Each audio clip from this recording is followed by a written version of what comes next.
ಸ್ವೀಕಾರ ಮಾಡುವಂಥದ್ದು ದುಂಬಿ. ದುಂಬಿ ಅದು ದೊಡ್ಡ ಹೂವಿರಲಿ ಚಿಕ್ಕ ಹೂವಿರಲಿ ಅಲ್ಲಿಯ ಮಕರಂದವನ್ನು ಸ್ವೀಕಾರ ಮಾಡಿ ಬರ್ತದೆ. ಒಂದು ಹನಿ ಬಿಂದುವಿನಲ್ಲಿ, ಹನಿ ಅಂದ್ರೆ ಜೇನು, ಒಂದು ಜೇನು ಹನಿಯಲ್ಲಿ ಸಾವಿರ ಸಾವಿರ ಹೂವುಗಳ ರಸ ಸೇರ್ತದೆ. ಆದ್ರಿಂದ ಅದು ಸಾವಿರ ರೋಗಗಳಿಗೆ ಔಷಧ ಆಗ್ತದೆ. ಅದರಿಂದ ಅದರಲ್ಲಿ ಅಷ್ಟು ಚಂದದ ರುಚಿ ಇರುವಂಥದ್ದು. ಅದು ಅಷ್ಟನ್ನೆಲ್ಲ ಎಲ್ಲಿ ಮಾಡಿದೆ?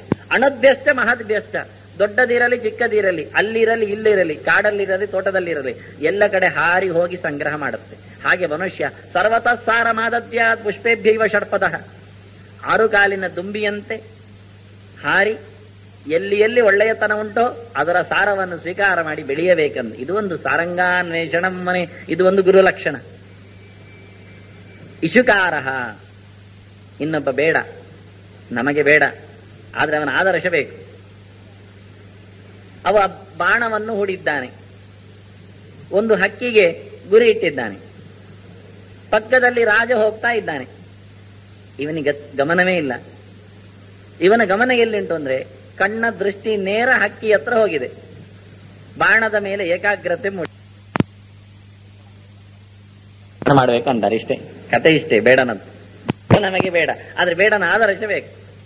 ಇಂತಹ ಏಕಾಗ್ರತೆ. ಪಕ್ಕದಲ್ಲಿ ರಾಜ ಹೋದ್ರು ಅಂದ್ರೆ ಏನಾಯ್ತು? ಪಕ್ಕದಲ್ಲಿ ಆನೆ ಹೋದ್ರು ನಮಗೆ ಗೊತ್ತಾಗ, ನಮ್ಮ ಕೆಲಸ ನಮಗೆ, ಯಾರು ಹೇಗೆ ಇರಲಿ. ಇವತ್ತು ಎಲ್ಲರ ಕೆಲಸ ನಾವು ಮಾಡ್ತೇವೆ, ನಮ್ದೊಂದು ಮಾಡೋದಿಲ್ಲ. ಯಾರೋ ಒಂದಿಷ್ಟು ದುಡ್ಡು ಕೊಟ್ಟು ಕಳಿಸಿದ್ರಂತ ಬೆಂಗಳೂರಿಗೆ ಹೋಗಿ ನಮ್ಮ ಆಸ್ತಿ ವಿವಾದವನ್ನು ನೀನು ಇತ್ಯರ್ಥ ಮಾಡಿ ಬಾ ಅಂತ ಮಗನಿಗೆ ದುಡ್ಡು ಇಟ್ಕೊಂಡು ಬಂದ. ಬೆಂಗಳೂರಿಗೆ ಬಂದ. ಅಲ್ಲಿ ಎಲ್ಲರೂ ಹೇಳಿದ್ರು ಅದು ಉಂಟು ಇದು ಉಂಟು, ಎಲ್ಲ ನೋಡಿದ. ಆದಷ್ಟು ದೊಡ್ಡ ದೊಡ್ಡ ಹೋಟೆಲಲ್ಲಿ ನಿಂತು ತಿಂದ. ದುಡ್ಡು ಖರ್ಚಾಯಿತು. ಮನೆಗೆ ಬಂದ. ಅಪ್ಪ ಹೇಳ್ತಾನೆ, ಎಂತಾಯ್ತು ಕೇಸು ಅಂತ. ನಾನು ಕೊಟ್ಟ ತಾರೀಖು ಕೇಸ್ ಮಾಡಿದ್ಯೋ ಹೇಗೆ ಅಂತ. ಅದು ಒಂದು ಮಾಡ್ಲಿಲ್ಲ ಅಂದ. ಮತ್ತೆ ದುಡ್ಡು ಎಲ್ಲಿ ಉಂಟು? ಎಲ್ಲ ಖರ್ಚು ಮಾಡಿ ಬಂದೆ. ಹೇಳಿದ್ದೊಂದು ಮಾಡ್ಲಿಲ್ಲ, ಎಲ್ಲ ಮಾಡಿ ಬಂದೆ. ಏನ್ ಬಂತು ಉಪಯೋಗ ಕೇಳಿದ್ದು? ಹಾಗೆ ನಮ್ಮ ಪಚೀತಿ ಆಗತ್ತೆ. ದೇವರು ಚಂದದ ದೇಹ ಕೊಟ್ಟು, ಬೇಕಾದಷ್ಟು ಇಂದ್ರಿಯಗಳನ್ನು ಕೊಟ್ಟು, ಸವಲತ್ತುಗಳು ಕೊಟ್ಟು, ಪ್ರಪಂಚ ವಿಶಾಲಗೊಳಿಸಿ, ತಲೆಯನ್ನಿಟ್ಟು ತಲೆಯೊಳಗೆ ಒಂದಿಷ್ಟು ಚಿಂತನ ಶಕ್ತಿಯನ್ನು ತುಂಬಿಸಿ ಕಳುಹಿಸಿ ಕೊಟ್ರೆ ನಾವು ಬೆಳೆದಿದ್ದನ್ನೆಲ್ಲ ಆ ಇಂದ್ರಿಯಗಳಿಂದ ಮಾಡ್ತೇವೆ. ಆ ಒಂದು ಭಗವಂತನನ್ನು ಒಳಗಿದ್ದವನನ್ನು ಕಾಣ್ಲಿಕ್ಕೆ ಅಂತ ಕಳಿಸಿದ್ರೆ ಅದೊಂದು ಮಾಡೋದಿಲ್ಲ, ಮತ್ತೆಲ್ಲ ಮಾಡುತ್ತೆ. ಹಾಗಾಗತ್ತೆ. ಯಾಕೆ? ಇಶುಕಾರ, ಏಕಾಗ್ರತೆ ಇಲ್ಲ ನಮಗೆ. ಹೇಳಿದ ಕೆಲಸ ಮಾಡ್ಲಿಕ್ಕೆ ಗೊತ್ತಿಲ್ಲ, ಮತ್ತೆಲ್ಲ ಮಾಡಿವೆ. ಹೇಳದ್ದನ್ನೆಲ್ಲ ಮಾಡುತ್ತೆ. ಆ ಒಂದು ಕೆಲಸಕ್ಕೋಸ್ಕರ ಬಂದವರೊಂದು ಮುಗಿಸದೇ ಹೋಗ್ತೇವಲ್ಲ, ಇದೇ ಕಷ್ಟ ಅಂತ. ಹಾಗೆ ರಾಜ ಹತ್ತಿರದಲ್ಲಿ ಹೋದಾಗಲೂ ಯೋಚನೆಗೆ ಬಾರದೆ, ಇದನ್ನು ಭಾರತ ಮೊದಲೇ ಹೇಳುತ್ತದೆ. ದ್ರೋಣರ ಪರೀಕ್ಷೆ ಇದು ಪಕ್ಕನೆ ಯಾವ ಸಾಹಿತ್ಯಕಾರರು ಉಪಯೋಗಿಸಿಕೊಂಡಿಲ್ಲ. ಭಾರತದ ಪರೀಕ್ಷೆ ವಿದ್ಯಾರ್ಥಿಗಳನ್ನು ಎಲ್ಲರೂ ಪರೀಕ್ಷೆ ಮಾಡಿದ್ರು ಅಂತ ಹೇಳುತ್ತಾರೆ. ಹೇಗೆ ಎನ್ನುವುದನ್ನು ಅವರ ಪ್ರಕಾರ ಹೇಳುತ್ತಾರೆ. ಆದ್ರೆ ನಡೆದದ್ದೇನು? ಮಹಾಭಾರತದಲ್ಲಿ ದ್ರೋಣರು ನಿಂತಿದ್ದಾರೆ, ಕುಮಾರರೆಲ್ಲ ಸಾಲಲ್ಲಿ ನಿಂತಿದ್ದಾರೆ. ದ್ರೋಣರು ಕರೀತಾರೆ ಒಬ್ಬೊಬ್ಬರನ್ನೇ, ಬಾ ಪರ ಇದೆ. ಮಂತ್ರದ ಹಕ್ಕಿ ಇಟ್ಟಿದ್ದಾರೆ ಅಲ್ಲಿ. ಮತ್ತೆ ಹೌದು, ಒಂದೊಮ್ಮೆ ಯಾರಾದ್ರೂ ಪುಸ್ಸ ಅಂತ ಬಾಣ ಹೊಡೆದ್ರು ಅದು ಹೆದರಿ ಓಡುವುದಿಲ್ಲ, ಸತ್ತೇ ಕೆಳಗೆ ಬೀಳ. ಸತ್ತೆ ಅಂದ್ರೆ ಅದು ತುಂಡಾಗಿಯೇ ಬೀಳಬೇಕು, ಬಾಣವೇ ತಾಗಬೇಕು ಅದಕ್ಕೆ. ನಾವು ಕಲ್ಲು ಬಿಸಾಡಿದ್ರೆ ಮರದಲ್ಲಿದ್ದದಕ್ಕಾಗೆ ಹಾರ್ತದೆ, ತಾಗಿಯಲ್ಲ, ಎಲ್ಲಿಯೋ ತಾಗಿದ್ದಕ್ಕೆ ಹೆದರಿ ಓಡ್ತದೆ ಅಷ್ಟೇ. ಇದು ಹಾಗಲ್ಲ, ಯಂತ್ರದ ಹಕ್ಕಿ ಮಾಡಿ, ದ್ರೋಣಾಚಾರ್ಯರದು ಯಂತ್ರದ ಹಕ್ಕಿಯಿಂದ ಗೊತ್ತಾಗದಂತೆ ಮಾಡಿ. ನೋಡಿ ಎಷ್ಟೆಲ್ಲ ಅವತ್ತಿನ ಕಾಲದಲ್ಲಿ ವ್ಯವಸ್ಥೆ ಇತ್ತು. ಡುಪ್ಲಿಕೇಟ್ ಮಾಡುವಂತ, ಇಮಿಟೇಷನ್ ಅಂತಾರಲ್ಲ ಅಂತ. ಅದು ಹಕ್ಕಿ ಅಂತಲೇ ಎಲ್ಲರೂ ತಿಳ್ಕೊಂಡಿದ್ದಾರೆ. ಯಾಕೆಂದ್ರೆ ಅದು ಅಲುಗಾಡ್ಬೇಕು, ಇಲ್ದಿದ್ರೆ ಇವ್ರು ಕೇಳ್ತಾರೆ ಅಲುಗಾಡುವುದಿಲ್ಲ ಅಂತ. ನೋಡಿ ಅದಕ್ಕೆ ಯಂತ್ರದ್ದು ಮಾಡಿ, ಅಲುಗಾಡುವ ಕೂಗುವ ಹಕ್ಕಿ ಅಂತ ಒಂದನ್ನು ತಯಾರು ಮಾಡಿ ಅದಕ್ಕೆ ಬಣ ಬಿಡ್ಲಿಕ್ಕೆ ಹೇಳಿದ್ದಾರೆ. ಹೇಳಿದ ಕ್ರಮ ಮಾತ್ರ ಬೇರೆ, ಎಲ್ಲರಿಗೂ ಗೊತ್ತು ಗುರಿ ಏನು ಅಂತ. ಬಂದ್ರು, ಧರ್ಮರಾಜ ಬಂದ. ನಿನಗೆ ಮರ ಕಾಣ್ತದೋ ಕೇಳಿದ್ರು ದ್ರೋಣರು. ಹೌದು ಅಂದ. ನಾನ್ ಕಾಣುತ್ತೇನೆ ಕೇಳಿದ್ರು. ಹೌದು ಅಂದ. ಭೀಮ ಹೌದು. ಅರ್ಜುನ ಹೌದು ಅಂದ. ಈಚೆ ಬಾ ಅಂದ್ರು. ಇಲ್ಲಿ ಬಂದ. ಹೀಗೆ ಒಬ್ಬೊಬ್ಬರೇ ಆಯ್ತು. ಹೌದು ನಾನ್ ಕಾಣುತ್ತೇನ? ಇಲ್ಲ ಅಂದ. ಧರ್ಮರಾಜನ ಒಳಗಿಂದ ನೋವು, ಗುರುಗಳೇ ಕಾಣುವುದಿಲ್ಲ, ಇವನು ಎಂತ ಕರ್ಮ ಆಯ್ತು ಅಂತ. ಭೀಮ ಕಾಣ್ತಾನ? ಇಲ್ಲ ಅಂದ. ಧರ್ಮರಾಜನಿಗೆ ಪೂರ್ತಿ ಹೋಯಿತು. ಇಂದ ಭೀಮನೇ ಕಾಣುವುದಿಲ್ಲ ಅಂದ್ರೆ ಮತ್ತೆಂತ ಉಂಟು? ಮತ್ತೆಂತ ಕಾಣುತ್ತೆ? ಮರ ಕಾಣುತ್ತದೆ, ಗೆಲ್ಲು ಕಾಣುತ್ತದ? ಕಾಣುತ್ತದೆ. ಹಕ್ಕಿ ಕಾಣುತ್ತದ? ಕಾಣುತ್ತದೆ. ಕಣ್ಣು ಕಾಣುತ್ತದ? ಕಾಣುತ್ತದೆ. ಹೊಡಿಬಾಣ ಅಂದ್ರೆ ಹೊಡೆದ. ಏಕಾಗ್ರತೆ. ಯಾರಾದ್ರೂ ಬಾಣಕ್ಕೆ ನಿಂತು ಮರ ಕಾಣ್ತದ ಹೌದು ಅಂದ್ರೆ ನಾನು ಕಾಣುತ್ತೇನೆ ಹೌದು ಅಂದ್ರೆ ಮತ್ತೆ ಬಿಡು ಬಾಣ ಅಂದ್ರೆ ದ್ರೋಣರಿಗೆ ಬಿಡ್ತಿದ್ದವ. ಇದು ಏಕಾಗ್ರತೆಯ ಪರೀಕ್ಷೆಯಲ್ಲಿ ಮಹಾಭಾರತ ಹೇಳುವ ಕಥೆ ಇದು. ಮಹಾಭಾರತದಲ್ಲಿ ಯಾವ ಕಥೆ ಇತ್ತು? ಪರೀಕ್ಷೆ ಕಥೆ. ಇಷ್ಟು ಕಥೆ ಇತ್ತು, ಇಷ್ಟೇ. ಬಹಳ ಸುಂದರವಾದ ಅರ್ಜುನನ ಏಕಾಗ್ರತೆಯ ಒಂದು ಕ್ರಮ. ಇಶುಕಾರ, ಅದಕ್ಕೆ ಭೀಷ್ಮರು ಹೇಳ್ತಾರೆ, ನಿಜವಾಗಿ ಗುರು ಅಂದ್ರೆ ಇದು. ಏಕಾಗ್ರತೆಯನ್ನು ಕಲಿಸಿಕೊಡುವವ ಗುರು. ಎಲ್ಲಿ ಇದ್ದಾನೋ, ಏನ್ ಹೇಳತಾನೋ, ಎಲ್ಲಿ ಬಂದಿದೆಯೋ ಅಲ್ಲಿಂದ ಇರಬೇಕು. ಅದು ಏಕಾಗ್ರತೆ. ಮನಸ್ಸಿನ ಒಳಗೆ ಎಷ್ಟು ಇವತ್ತು ಅಷ್ಟಾವಧಾನದಂತಹ ಒಂದು ಕ್ರಮವನ್ನು ನೋಡ್ತೇವೆ. 10 ಜನ ಕೂತು ಯಾವ ಬಗೆಯಿಂದ ಬಂದ್ರು ಒಂದೇ ಪ್ರಕಾರ ಹೋಗುತ್ತೆ. ದೊಡ್ಡ ಪೈಪ್ ಇರುತ್ತೆ, ನೀರಿನ ಪ್ರವಾಹ ಹರಿಯುತ್ತೆ, ಸೆಕ್ಷನ್ಸ್ಗಳಿರ್ತವೆ, ಅದನ್ನೆಲ್ಲ ಓಪನ್ ಮಾಡಿಟ್ರೆ ಗೇಟ್ ವಾಲ್ಸ್ಗಳನ್ನು, ನೀರೆಲ್ಲ ಫೋರ್ಸ್ ಅಲ್ಲಿ ಹೋಗುದಲ್ಲಿಯೇ. ಮುಖ್ಯ ಪ್ರವಾಹದಲ್ಲಿ ನೀರೇ ಬರುವುದಿಲ್ಲ. ನಮ್ದೆಲ್ಲ ಹಾಗೆ ಆಗಿದೆ. ಜ್ಞಾನ ಇದೆ, ಚಿಂತನೆ ಇದೆ, ಶಕ್ತಿ ಇದೆ, ಎಲ್ಲ ಫಾಲೋ ಆಗ್ತದೆ. ಪ್ರಧಾನದಲ್ಲಿ ಬರುವುದೇ ಇಲ್ಲ, ತೊಟ್ಟು ಇಳಿತಾ ಇರುತ್ತೆ ಅಷ್ಟೇ. ಅದಾಗಬಾರ್ದು ಅಂದ್ರೆ ಎಲ್ಲವನ್ನೂ ಮುಚ್ಚು. ಕುದುರೆಗೆ ಹಾಕಿದ್ದ ಜೀನಿನಂತೆ ಒಂದೆಡೆ ಮಾತ್ರ ಭಗವಂತನೆಡೆಗೆ, ಅಧ್ಯಾತ್ಮನಿಗೆ ನೇರ ಪ್ರವೇಶ ಮಾಡಿ. ಹಾಗೆ ಇದೆಲ್ಲ ತನ್ನಷ್ಟಕ್ಕೆ ಬರ್ತವೆ ಅಂತಾರೆ ಅವರು. ಅದಕ್ಕೋಸ್ಕರ ಕಷ್ಟಪಡುವುದು ಬೇಡ, ಬದುಕಲಿಕ್ಕೋಸ್ಕರ ಕಷ್ಟ ಬೇಡಂತೆ, ಬದುಕಿನಲ್ಲಿ ಕಷ್ಟಪಡಬೇಕಂತಷ್ಟೆ ಅಧ್ಯಾತ್ಮವನ್ನು ಅರಸಲು. ಹಾಗೆ ಇಶುಕಾರನ ಬಗ್ಗೆ ಇನ್ನೂ ಒಂದು ಕತೆ ಹೇಳುತ್ತಾರೆ ಮತ್ತೆ ಹೊರಗಿನಿಂದ. ಅದು ಮಹಾಭಾರತದಲ್ಲಿ ಇಲ್ಲದ್ದು. ಪರೀಕ್ಷೆ ಸಂದರ್ಭದಲ್ಲಿ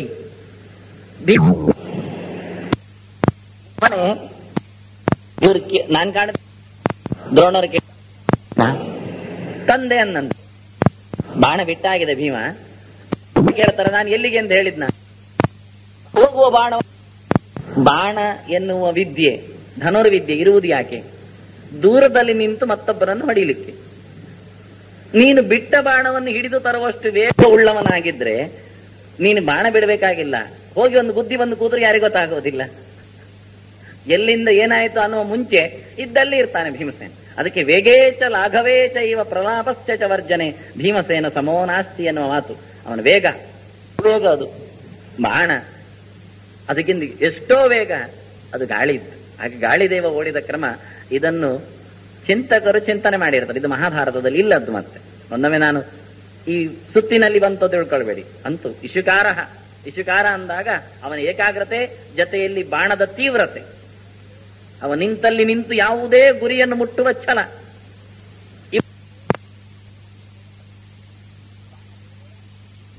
ಬಾಣ ಬಿಡುವವ ಆ ಮಧ್ಯ ನೇರವಾಗಿ ಮಾಡುತ್ತಾನೆ. ಕಡೆಯ ಗುರು ಕುಮಾರಿ, ಒಂದು ಹೆಣ್ಮಗಳು.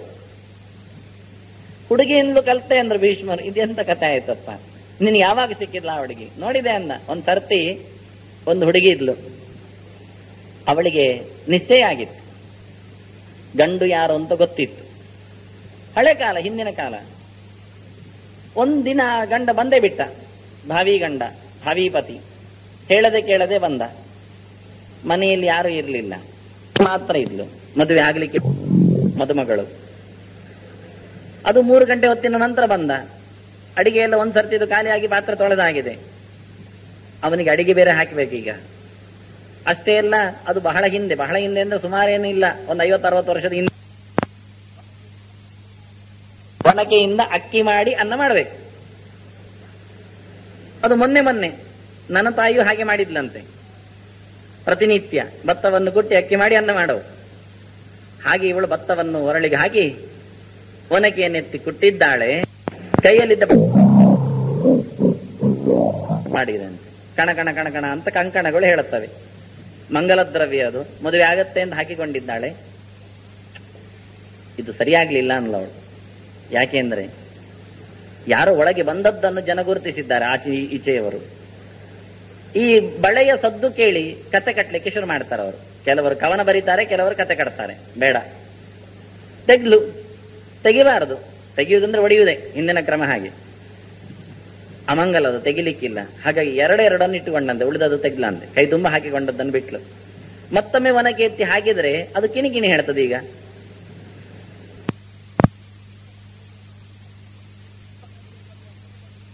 ಕನ್ನಡಿಯಲ್ಲಿ ಅಥವಾ ಭೂತ ದರ್ಶನದಲ್ಲಿ ಕೇಳಿಕೊಂಡು ದೊಡ್ಡದು ಮಾಡೋದು ಬೇಡ. ತೆಗಿಲಿಕ್ಕೂ ಇಲ್ಲ, ಇಡುವುದಕ್ಕೂ ಇಲ್ಲ. ಹಾಗಾಗಿ ಒಂದು ಉಳಿಸಿಕೊಂಡ್ಲಂತೆ. ಒನಕೆ ಎತ್ತಿ ಹಾಕಿದ್ದಾಳೆ. ನಮಗೊತ್ತು ಒಂದೇ ಇದ್ರೆ ಏನು ಮಾಡತ್ತೆ ಅಂತ. ಶಬ್ದ ಮಾಡುವುದಿಲ್ಲ. ಅತಿಥಿ ಸತ್ಕಾರ ಮಾಡಿದ್ಲು, ಕಳಿಸಿದ್ಲು. ಆ ಕತೆ ಬೇಡ ನಮಗೆ, ಏನಾಯ್ತು ಮುಂದಿನ ಉತ್ತರ ಅರ್ಥ ಇಲ್ಲ, ಇಷ್ಟು ಸಾಕು. ಇದು ಕತೆ.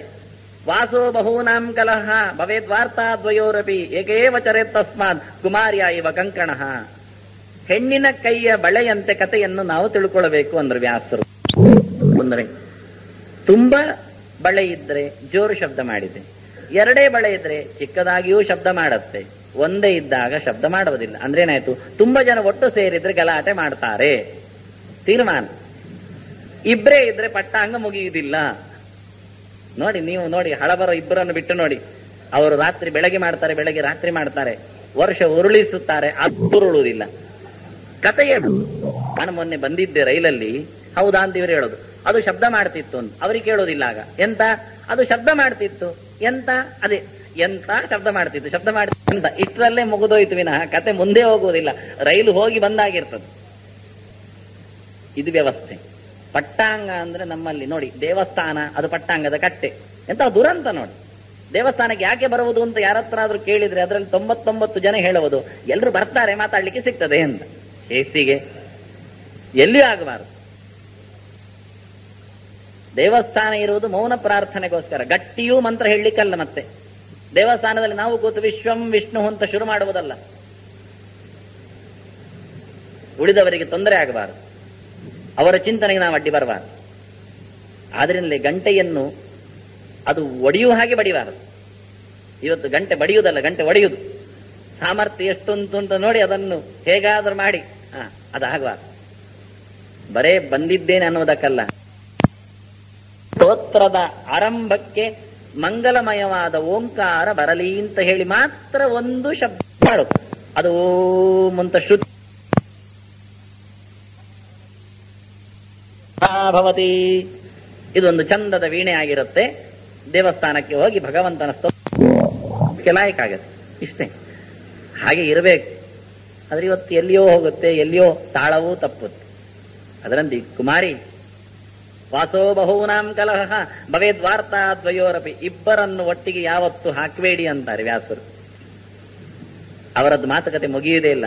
ಚಿಕ್ಕದಿರುವಾಗಲೂ ಮಾತಾಡಿಕೊಂಡಿದ್ರು ಅವರು, ನನ್ನ ಗೆಳೆಯ ನನ್ನ ಗೆಳತಿ ಅಂತ. ಮುದುಕನಾದ್ರಂತೂ ಅದೇ ಮಾತಾಡುದು, ನಾನು ಆವತ್ತು ಒಟ್ಟಾದ್ನಲ್ಲ, ನೀನು ಆವತ್ತು ಬಂದಿದ್ಯಲ್ಲ, ಅಲ್ಲ ಅವತ್ತು ಆಗಿದೆ ಅಲ್ಲ, ಅದು ಪಾಸ್ಡ್. ಇವತ್ತು ಇವರು ಪಾಸ್ ಆದ್ರೆ ಸರಿ, ಅಂದ್ರೆ ಪಾಸ್ಡ್ ಅವೇ ಆದ್ರೆ ಆಯ್ತು.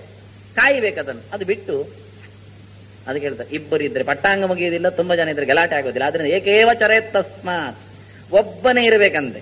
ಕುಮಾರಿಯ ಇವ ಕಂಕಣ, ಹೆಣ್ಣ ಕೈಯ ಬಳೆಯಂತೆ. ಕತೆ ಅದು.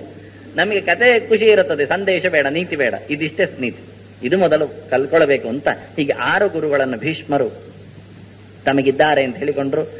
ಅಂತಹ ಗುರುಗಳ ಜೊತೆಯಲ್ಲಿ ಅವರು ಕೊಟ್ಟ ಜ್ಞಾನದ ಅಮೃತದ ಒಂದು ತುಣುಕಿನಲ್ಲಿ ನಾವು ಬದುಕಿದಾಗ ಭವ್ಯವಾದ ಬದುಕನ್ನು ಮಾಡಲಿಕ್ಕೆ ಬರುತ್ತೆ ಅಂತ ತೋರಿಸಿಕೊಟ್ರು. ಇನ್ನು ಮುಂದಿನ ಇದು ಒಂದು ಮೋಕ್ಷ ಧರ್ಮ, ಬಿಡುಗಡೆಗೆ ಒಂದು ಹಾದಿ. ಹೇಗಿರಬೇಕು ಕೇಳಿದ್ರೆ ನೋಡಿ, ಪಟ್ಟಾಂಗ ಅಂದ್ರೆ ಇಬ್ಬರೇ ಇರಬೇಕು ಅಲ್ಲ, ಪೇಪರ್ ಇದ್ರೂ ಆಗತ್ತೆ, ಸ್ವಲ್ಪ ಜಾಗ್ರತೆ. ಅದನ್ನು ಮುಗಿಸುವುದೇ ಇಲ್ಲ ನಾವು ಕಡೆಗೆ ಪೇಪರ್ನೊಟ್ಟಿಗೆ ಕೂತ್ರೆ. ಅದಿದು ವಾನಪ್ರಸ್ಥಾಶ್ರಮಕ್ಕೆ ಹೇಳಿದ್ದವರು. ನೀವು ಕಾಡಿಗೆ ಹೋಗಬೇಕು ಅಂದ್ರೆ ಕಾಡಿಗೆ ಹೋಗುವುದಲ್ಲ, ಮನೆಯನ್ನೇ ಕಾಡಿನಂತೆ ಮಾಡಿಕೊಳ್ಳುವುದು. ಊರಿನ ವಾರ್ತೆ ಇಲ್ಲ, ಅಲ್ಲಿ ಏನಾಯ್ತಂತೆ ಇಲ್ಲಿ ಏನಾಯ್ತಂತೆ ಇಲ್ಲ. ಯಾಕೆಂದ್ರೆ ಬರೇ ನಾವು ಅದನ್ನೇ ಹೇಳ್ತಾ ಇರ್ತೇವೆ, ಗೊತ್ತಿದ್ದೇ ಹೇಳೋದು ಇನ್ನೊಬ್ರಿಗೆ. ಆದ್ರಿಂದ ಯಾರ ಜೊತೆಯೂ ಊರಿನ ವಾರ್ತೆಯನ್ನು ಯೋಚನೆ ಮಾಡಿಕೊಳ್ಳದೆ ತಾನಾಗಿ ಚಿಂತನಶೀಲನಾಗಿರುವುದು. ರಿಕಲೆಕ್ಷನ್ ಅಂತಾರಲ್ಲ, ಮನನ. ಹಿಂದೆ ಕಲಿತದ್ದನ್ನು ಅದು ನನಗೆಷ್ಟು ಆಗಿದೆ ಎನ್ನುವುದರ ಬಗ್ಗೆ ಯೋಚನೆ ಮಾಡ್ತಾ ಕೂತ್ಕೊಳ್ಳೋದು. ಇದನ್ನು ಹೇಳಲಿಕ್ಕೋಸ್ಕರ ಏಕೇವ ಚರೇತ್ ತಂದ್ರು. ಅಂತಹ ಮೋಕ್ಷಕ್ಕೆ ಆದಷ್ಟು ಇಲ್ಲಿನ ಅಟ್ಯಾಚ್ಮೆಂಟ್, ಸಂಪರ್ಕ ಕಳಚಿಕೊಳ್ಳಿಕ್ಕಿರತಕ್ಕ ದಾರಿಯನ್ನು ಹೇಳ್ತಾ, 10 ಜನರ ಜೊತೆಯಲ್ಲಿ ಇರಬೇಡ, ಒಬ್ಬನೊಡಗೂ ಇರಬೇಡ, ನೀನು ಒಬ್ಬನಾಗಿರು ಎನ್ನತಕ್ಕಂಥ ಸಂದೇಶದ ಜೊತೆಯಲ್ಲಿ 6 ಗುರುಗಳ ಚಿಂತನೆಯ ಜೊತೆಯಲ್ಲಿ ಇವತ್ತಿನ ತುಂಬಾ, ಯಾಕೆಂದ್ರೆ ಒಂದು ಗುರುಗಳು ಅಂದ್ರೆ ಅವರು ತುಂಬಾ ಗುರುಗಳಿದ್ದಾಗೆ. ಹಾಗಾಗಿ ಇವತ್ತಿನ ಚಿಂತೆಯನ್ನು ಮುಗಿಸ್ತಾ ಮತ್ತೆ ನಾಳೆಗೆ ಶೇಷಧರ್ಮ ಪರ್ವವನ್ನು ಹೇಳುವ ಮೂಲಕ ತುಂಬಾ ನಿರಾಸೆ ಆಗಿರಬಹುದು ಕೆಲವರಿಗೆ. ಆದ್ರೆ ಗಂಟೆ ಅದು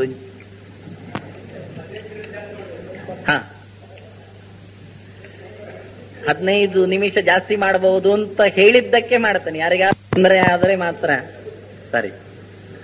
ಪ್ರಜ್ಞೆಯ ಮಾನಸಂ ದುಃಖಂ ಹನ್ಯಾತ್ ಶಾರೀರಂ ಔಷಧೈ ಏತದ್ ವಿಜ್ಞಾನ ಸಾಮರ್ಥ್ಯಂ ನ ಬಾಲೈ ಸಮತಾಮಯಾತ್. ಗುರುಗಳು ಕೊಟ್ಟ ಜ್ಞಾನವನ್ನು ಉಪಯೋಗಿಸಿಕೊಳ್ಳಬೇಕು ಅಂತಾರೆ. ಮನುಷ್ಯನಿಗೆ ತೊಂದರೆ ಬರುವುದು ಎರಡು ಬಗೆಯಿಂದ, ಎರಡೇ, ಒಂದು ಶಾರೀರಿಕವಾಗಿ, ಇನ್ನೊಂದು ಮಾನಸಿಕವಾಗಿ. ಮಾನಸಿಕವಾಗಿ ತೊಂದರೆ ಬರಬಾರದಿತ್ತು, ಬಂತು. ಯಾಕೆ ಬಂತು ಯೋಚನೆ ಮಾಡು ಅಂದ್ರು.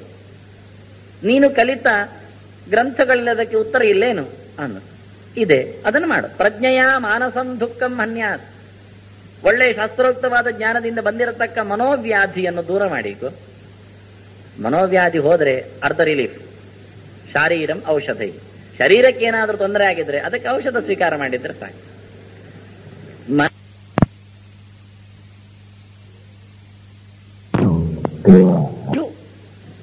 ಸರ್ಕ್ಯುಲರ್ ಇರುವಂತದ್ದು ಮನೋವ್ಯಾಧಿಗಿರತಕ್ಕ ಮೆಡಿಸಿನ್ಸ್ಗಳು. ಯೋಚನೆ ಮಾಡಿ, ಬರಾಬರಿ ತುಂಬಾ ತುಂಬಾ. ಹಾಗಾದ್ರೆ ಎಷ್ಟು ಜನ ನಮ್ಮಲ್ಲಿ ಮನೋರೋಗಿಗಳಿದ್ದಾರೆ ಅಂತ ಆಯ್ತು. ಅದಕ್ಕೆ ಬೇಡ, ಮನೋರೋಗಕ್ಕೆ ಒಂದು ಮದ್ದು ಬೇಡ ಅಂತ ಹೇಳ್ತಾರೆ. ಶಾಸ್ತ್ರ ಸಾಕು, ಒಂದು ಪುಸ್ತಕ ಕೊಡಿ ಅವರಿಗೆ, ಚಂದದ ಪುಸ್ತಕ ಓದಿಕೊಳ್ಳಿ. ಅವರು ಕೆಲವರು ಪುಸ್ತಕ ಓದಿಯೂ ತಲೆ ಹಾಳು ಮಾಡಿಕೊಳ್ಳೋರು, ಅದು ಕಷ್ಟ. ಅದಕ್ಕೆ ಚಂದದ ಪುಸ್ತಕ ಕೊಡಿ ಅಂತೆ ನಾನು. ಅದಕ್ಕೆ ಪ್ರಜ್ಞಾ ಅಂದದ್ದವರು, ಸಾಮಾನ್ಯ ಜ್ಞಾನ ಅಲ್ಲ. ಏತದ್ ವಿಜ್ಞಾನ ಸಾಮರ್ಥ್ಯಂ, ಇದು ವಿಜ್ಞಾನ ಅಂತಾರೆ ಅವರು. ವಿಜ್ಞಾನ ಅಂದ್ರೆ ಎಂತದ್ದು? ವಿಷ್ಣು ಜ್ಞಾನ, ಪರಮಾತ್ಮನ ಬಗ್ಗೆ ಅರಿವು. ನೀವು ವಿಜ್ಞಾನವನ್ನು ತಿಳ್ಕೊಳ್ಳುವುದು ಅಂದ್ರೆ ಒಳ್ಳೆಯ ಚಿಂತನೆಯನ್ನು ಮಾಡುವುದಂದರ್ಥ. ಏತದ್ ವಿಜ್ಞಾನ ಸಾಮರ್ಥ್ಯಂ ನಬಾಲೈಹಿ ಸಮತಾಮಿಯಾತ್. ಮಕ್ಕಳಂತ ಇರಬೇಡಿಯಪ್ಪ, ಮಕ್ಕಳ ಆಟಿಕೆ ಮಾಡಿ. ಮಕ್ಕಳಿಗೆ ಆದ್ರೆ ನಾವು ಹೇಳುತ್ತೇವೆ ಏನು ಅಂತ, ಅದು ಶಾಲೆ ಹೋಗ್ಲಿಲ್ಲ ಇಟ್ಟುಕೊಳ್ಳುವ, ಅದಕ್ಕೆ ಹೇಳ್ತೇವೆ ಅದು ಶಾಲೆ ಹೋಗ್ಲಿಲ್ಲ, ಅದಕ್ಕೆ ಶಾಲೆ ಹೋಗ್ಲಿಕ್ಕೆ ಮನಸ್ಸಿಲ್ಲ ಅಂತ. ಒಬ್ಬ ಕಾಲೇಜ್ ಹೋಗ್ಲಿಲ್ಲ, ಈಗ ಹೇಳ್ತೇವೆ ನಾವು, ಅದು ಕಾಲೇಜ್ ಹೋಗುವುದಿಲ್ಲ, ಯಾಕೆ? ಅದಕ್ಕೆ ಬುದ್ಧಿ ಇಲ್ಲ. ಮಕ್ಕಳಿಗಾದ್ರೆ ಶಾಲೆ ಹೋಗ್ಲಿಕ್ಕೆ ಮನಸ್ಸಿಲ್ಲ, ಅವನಿಗಾದ್ರೆ ಬುದ್ಧಿ ಇಲ್ಲ ಅಂತೇವೆ. ಅಂದ್ರೆ ಏನಂತು? ಮಕ್ಕಳಿಗೆ ಇನ್ನೂ ಮನಸ್ಸಿರುವುದು, ಅದಕ್ಕೆ ಸರಿ ತಪ್ಪಿನ ವಿವೇಕ ಇಲ್ಲ. ದೊಡ್ಡವನಿಗೆ ಬೆಳೆದಿದೆ ಮನಸ್ಸು, ಅದು ಬುದ್ಧಿಯಾಗಿದೆ, ನಿಶ್ಚಯ ಮಾಡತಕ್ಕ ಸಾಮರ್ಥ್ಯ ಇದೆ, ಅದನ್ನು ಅವನು ತೀರ್ಮಾನ ಮಾಡಲಿಕ್ಕೆ ಬರುತ್ತೆ. ಹಾಗಾಗಿ ನಾವು ದೊಡ್ಡವರಾದ್ರಿಂದ ಧಿಯೋ ಯೋನಃ ಪ್ರಚೋದಯಾತ್ ಅನ್ನೋದು. ನಮ್ಮ ಬುದ್ಧಿ ನೆಟ್ಟಗಿರಲಿ ಇಂದ ನಾವು ಮನಸ್ಸಿನ ಹಂತವನ್ನು ದಾಟಿದ್ದೇವೆ, ಸರಿ ತಪ್ಪು ಮಾಡತಕ್ಕಂಥ ವಿವೇಕ ಜಾಗೃತಿಯಾಗಿದೆ. ಅದಕ್ಕೆ ನಬಾಲೈಹಿ ಸಮತಾಮಿಯಾತ್. ಮತ್ತು ನೀನು ಮಕ್ಕಳಾಟಿಕೆ ಮಾಡಬೇಡ. ಇದು ಧೃತರಾಷ್ಟ್ರ ಎಷ್ಟೋ ಸರ್ತಿ ಹೇಳಿದ್ದಾನೆ ವಿದುರ, ಅದನ್ನು ಇಲ್ಲಿ ಭೀಷ್ಮ ಹೇಳುತ್ತಾ ಇದ್ದಾನೆ ಧರ್ಮರಾಜನಿಗೆ. ನಾವು ಮಕ್ಕಳಂತೆ ವರ್ತಿಸಬಾರದು, ಇನ್ನು ಬೆಳೆಯದ ಮನಸ್ಸಿನಂತೆ ಮಾಡಬಾರದು. ಯಾಕೆಂದ್ರೆ 60 ಆದ್ರೂ ಕೆಲವರು ಚಂದಮಾಮ ಓದುವುದು ಬಿಡುವುದಿಲ್ಲ, ಕಾಮಿಕ್ಸ್ ಓದ್ತಾ ಇರ್ತಾರೆ. 8 ವರ್ಷದವನು ಗುರುಕುಲಕ್ಕೆ ಹೋಗಿ ಸುಧಾಧ್ಯಯನ ಮಾಡ್ತಾನೆ, ವೇದಾಂತ ಉದ್ಗ್ರಂಥವನ್ನು ಬಿಚ್ಚುತ್ತಾನೆ. ಅಂದ್ರೆ ಏನಾಯ್ತು? ಇದನ್ನು ಬೈದ್ರಿ ಇವರು.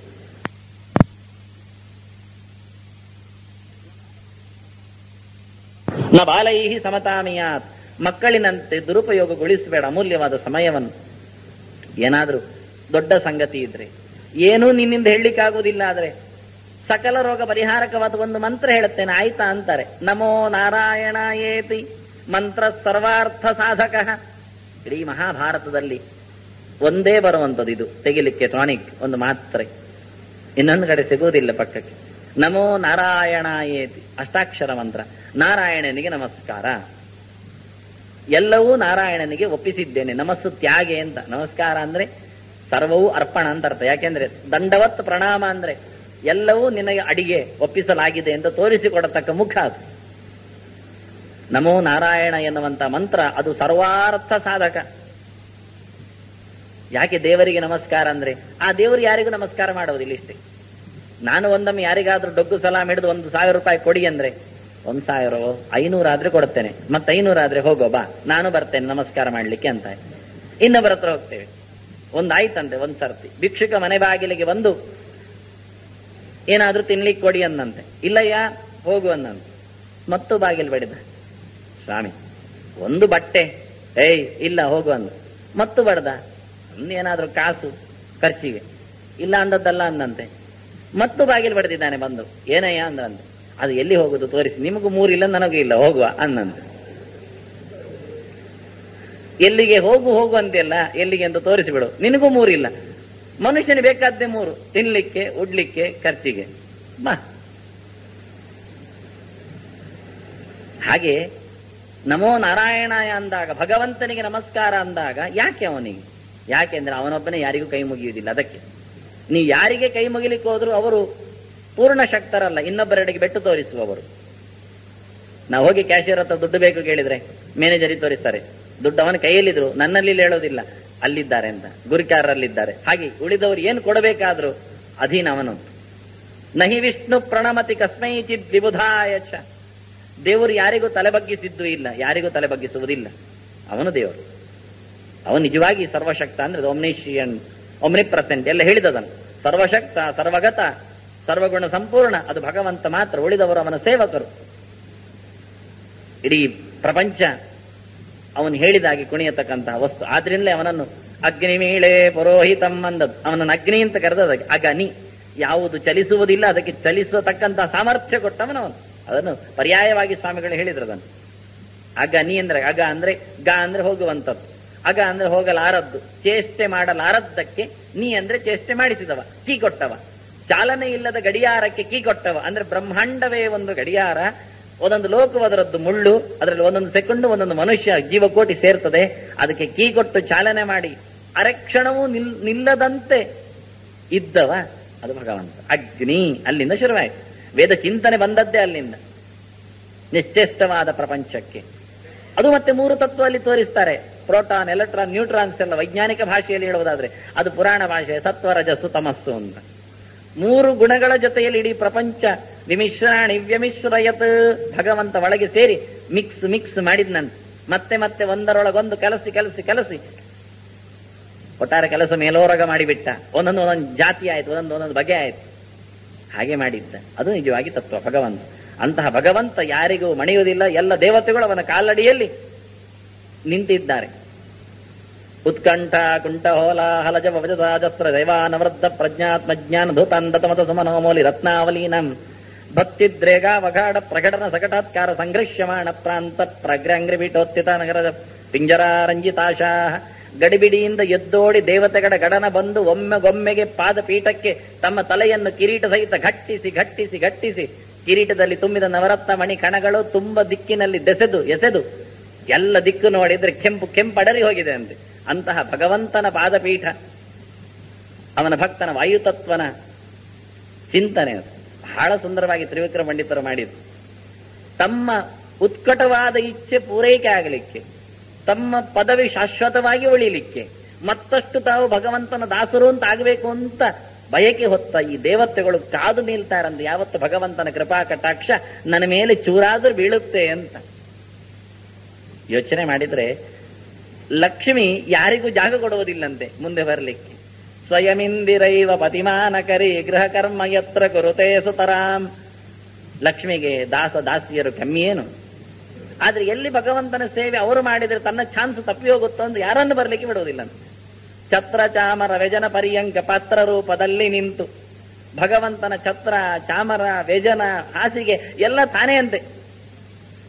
ತಾನೇ ಆಗಿ ದೇವರ ಎಲ್ಲ ಸೇವೆ ನಾನು ಮಾಡಬೇಕು ಅಂತ. ಅಂತಹ ಲಕ್ಷ್ಮಿಯೇ ಭಗವಂತನ ಸುತ್ತುವರಿದು ನಿಂತು ಸೇವೆ ಮಾಡುವಾಗ ಎಂತಹ ಭಗವಂತನ ಅಪೂರ್ವ ಗುಣಗಳು ಮತ್ತೆ ಮತ್ತೆ ಮತ್ತೆ ಕಾಣಲಿಕ್ಕೆ ಹೋಗಿ ಅವಳು ನಿತ್ಯ ಕಾಣುವ, ತನಗೆ ಸಂತೋಷವನ್ನುಣಿಸುವ ಭಗವಂತನನ್ನು ಕಂಡು ಕಾಣದಂತೆ ಮಾಡ್ತಾಳಂತೆ. ಇನ್ನೂ ಕಾಣಲಿಲ್ಲ ನಾನು ನನ್ನ ಗಂಡನನ್ನು ಚೆನ್ನಾಗಿ ಅಂತ ಮತ್ತೆ ಮತ್ತೆ ಕಣ್ಣರಳಿಸಿ ನೋಡ್ತಾಳಂತೆ. ಎಂದದು ನೋಡುವ, ಒಮ್ಮೆ ಮೋರೆ ನೋಡುವ, ಒಮ್ಮೆ ಕಣ್ಣು ನೋಡುವ, ಒಮ್ಮೆ ಕಾಲನ್ನು ನೋಡುವ, ಒಮ್ಮೆ ನಾಭಿ ನೋಡುವ, ಒಮ್ಮೆ ಸೊಂಟ ನೋಡುವ, ಯಾವುದು ನೋಡುವುದು ಗೊತ್ತಾಗೋದಿಲ್ಲಂತೆ. ಇಂದಿರಾ ಚಂಚಲ ಪಾಂಗನಿ ರಾಜಿತಂ, ಅದನ್ನು ಆಚಾರ್ಯ ಮಧ್ವರು ಹೇಳಿದ್ರು. ಇಂದಿರೆಯ ಚಂಚಲವಾದ ಕಣ್ಣೋಟದಿಂದ ಅವಳು ನೋಡ್ಲಿಕ್ಕೆ ಹೋಗಿ ನಿನಗೊಂದು ಮಂಗಳಾರತಿ ಆಗ್ತದಂತೆ ಯಾವಾಗ. ಯಾಕೆ ಅವಳು ಒಂದ್ಸರ್ತಿ ತಲೆ ನೋಡ್ತಾಳೆ, ಆಗ ತೋಳಿನ ಚಂದ ಕಾಣ್ತದೆ. ಅಲ್ಲಿ ಕಣ್ಣಾಡಿಸುವಾಗ ಪಾದದ ಹತ್ತಿರಕ್ಕೆ ಆ ಮೃದುತ್ವ ಸೆಳಿತದೆ. ಅದು ನೋಡಿದ್ರೆ ಈಚೆ ಬದಿಯಿಂದ ಇನ್ನೊಂದು ಶ್ರೀವತ್ಸ ಅವನ ಎದೆ ತುಂಬಿದೆದೆ, ಅದು ಇಷ್ಟ ಆಗತ್ತೆ. ಒಮ್ಮೆ ಕಣ್ಣು ನೋಡ್ತಾಳೆ, ಮತ್ತೊಮ್ಮೆ ಎದೆ ನೋಡ್ತಾಳೆ, ಮತ್ತೊಮ್ಮೆ ಸೊಂಟ ನೋಡ್ತಾಳೆ, ಕಾಲು ನೋಡ್ತಾಳೆ, ಗಂಟು ಏನ್ ನೋಡುದು ಗೊತ್ತಾಗೋದಿಲ್ಲ. ಇಂದಿರಾ ಚಂಚಲ ಅಪಾಂಗ ನೀರಾಜಿತಂ, ಅವಳು ಕಣ್ಣು ನೋಡಿಸುವಾಗ ದೇವರಿಗೊಂದು ಮಂಗಳಾರತಿ ಮಾಡಿದಾಗ ಆಗತ್ತಾಳೆ. ಅಂತಹ ಅದ್ಭುತವಾದ ವ್ಯಕ್ತಿತ್ವ ಭಗವಂತನದ್ದು. ಅಂತಹ ಭಗವಂತನನ್ನು ಚಿಂತನೆಗೋಸ್ಕರ ನೀನು ನಿನ್ನ ತಲೆಯನ್ನು ಖರ್ಚು ಮಾಡಿದಾಗ ಎಲ್ಲ ಆಪತ್ತುಗಳು ಪರಿಹಾರ ಆಗ್ತದೆ. ಎಲ್ಲರೂ ಕೇಳುವುದೇ ಅದನ್ನೇ ಯಾವತ್ತು. ಆ ಭಗವಂತನ ಚಿಂತನೆಯ ಎಲ್ಲರೂ ಚಿಂತನೆ ಮಾಡತಕ್ಕ ಚಿಂತನೆಯನ್ನು ನಾವು ಮತ್ತೆ ಮಾಡುವ. ಇವತ್ತು ಮೋಕ್ಷ ಧರ್ಮವನ್ನು ಮುಗಿಸಿಬಿಡುತ್ತೆ. ಸರ್ವಸ್ತರತು ಭದ್ರಾಣಿ ಸರ್ವಸ್ತರತು ದುರ್ಗಾಣಿ ಸರ್ವೇ ಭದ್ರಾಣಿ ಪಶ್ಯ. ಮೋಕ್ಷ ಧರ್ಮದ ಭೀಷ್ಮರ ಬಹಳ ದೊಡ್ಡ ಹಾರೈಕೆ. ನಾವು ಆಡುಭಾಷೆಯಲ್ಲಿ ಹೇಳ್ತೇವಲ್ಲ, ಯಾರದ್ದು ಮುರಿಯ ತಿನ್ನಬಾರದು, ಯಾರು ಕೋಪಿಸಿಕೊಂಡು ಬೈಯುವಂತೆ ಮಾಡಿಕೊಳ್ಳಬಾರದು. ಮತ್ತೆ ಗುಡ್ ವಿಲ್ಸ್, ಹಾರೈಕೆ ನಮಗೆ ಸಿಗಲಿ. ಭೀಷ್ಮರು ಹೇಳ್ತಾರೆ, ಸರ್ವೇ ದುರ್ಗಾಣಿ ಸರ್ವಸ್ತರತು ದುರ್ಗಾಣಿ, ಯಾರಿಗೇನೇ ಆಪತ್ತುಗಳಿರಲಿ ಅದು ಪೂರ್ತಿ ಹೋಗಲಿ. ಸರ್ವೇ ಭದ್ರಾಣಿ ಪಶ್ಯತು, ಎಲ್ಲರೂ ಮಂಗಲವನ್ನು ಯಾವತ್ತೂ ಕಾಣುತ್ತಾ ಇರಲಿ. ಹಾಗಾಗುವಂತಾಗಿ, ಯಾಕೆಂದ್ರೆ ವ್ಯಾಸರು ಬರೆದ ಗ್ರಂಥವೇ ಅದಕ್ಕೆ. ಕೃಷ್ಣ ದ್ವೈಪಾಯನಂ ವ್ಯಾಸಂ ವಿದ್ಧಿ ನಾರಾಯಣಂ ಪ್ರಭುಂ ಕೋಕ್ಯನ್ನ ಪುಂಡರೀಕಾಕ್ಷಾತ್ ಮಹಾಭಾರತ ಕೃದ್ಭವೇತ್. ಇಂತಹ ದೊಡ್ಡ ಉದ್ಗ್ರಂಥವನ್ನು ಬರೀಲಿಕ್ಕೆ ಭಗವಂತನಲ್ಲದೆ ಮತ್ತೆ ಯಾರಿಗೂ ಸಾಧ್ಯ ಇಲ್ಲ.